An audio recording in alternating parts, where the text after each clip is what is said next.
I'm Big Will Evanson, and it's time to talk sports. Tonight kicked off a huge week for the Jackalopes as their playoff lives all came down to this final 6-game series with the first place Vibes. In order to make the playoffs and continue playing past this weekend, the Lopes must win 4 of the next 6 games. But before we talk ball, we got to talk mascots. Jake the Jackalope was unveiled tonight at Sapplesio Field. Just look at him glide on horseback. What an entrance for Jake. And here he is close up, pumping up the crowd. Jake is ready for this playoff push, and the fans at Sapplesio Field are pumped to have him, as am I. You know, I had to get the picture with Jake. Boy, it is good to have him here, and he looks great.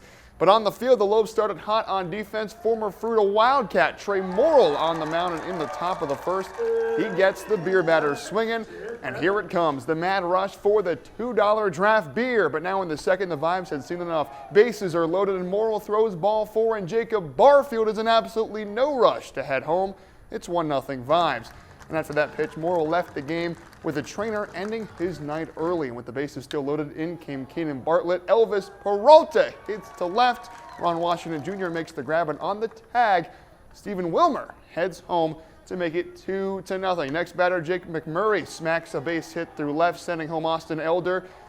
Not seen on your screen is Washington throwing to third, not to home, and he throws a bullet, getting out Ethan Lopes at third to end the top of the second at 3-0. Bottom second, bases are loaded for the Lopes, but Andrew Meggs grounds to Elvis Peralta, and he's not all shook up because he fires a laser to first to end the second. Top of the third now, Jacob Barfield smacks to center, and Matt Wong puts everything he has into that throw, but it's not in time as Mark Herron comes on home to make it 4-0 Vibes. Not an ideal start for the Lopes, but you know Jake is still enjoying his first night at Sapplesio Field.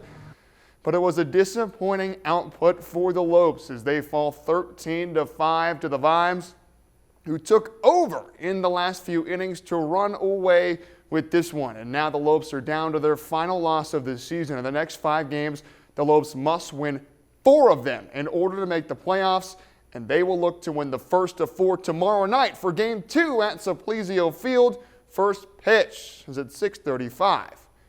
What a weekend it was for the CMU volleyball team over in Golden, Colorado. You couldn't drop a better start to the season for CMU, sweeping the 4 opponents they faced at the Ordeer Classic over the weekend. In the 4 matchups they played, CMU dropped just 2 sets in 14 total sets played. Just simply utter domination.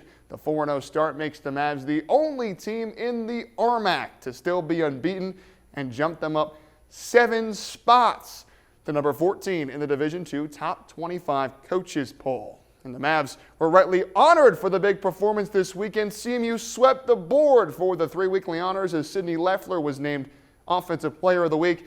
Sabrina Vandelis was crowned Setter of the Week, and Allison Waller took home Defensive Player of the Week honors. It's the first time CMU swept the weekly awards since April of 2021. What a weekend for the Mavs, and the girls will look to stay perfect late this week when the Doubletree Maverick Fall Classic begins on Thursday from CMU's campus at Bronson Arena. And folks, before we go, it is my honor and my pleasure to finally welcome you to Denver Broncos game week. Game number 1 at home against the Raiders is this Sunday. And wow, we cannot wait. Football season is here. That's all my time for sports.